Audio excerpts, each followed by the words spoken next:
Now, you already know how significant a problem obesity is, and we've been going through the significant medical problems and lifestyle problems that go with excess weight.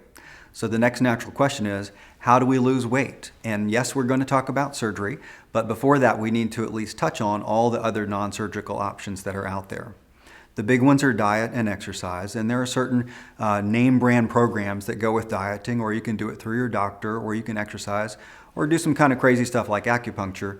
But in research studies in the US right now, the long-term success rate with all these non-surgical approaches is very low. It turns out that the long-term success rate with non-surgical diet and exercise is down at 2%.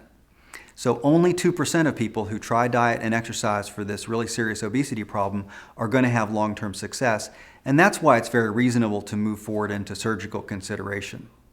And that's why you're here. And so even saying that surgery is an important option, and it's a very reasonable option for 98% of the people that suffer from obesity, still we want to think of surgery as your last resort.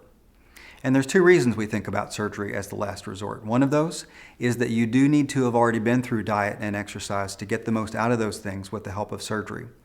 Now, I don't want to scare you. It's not the same old diet and exercise that you've been through. That's pain, that's deprivation.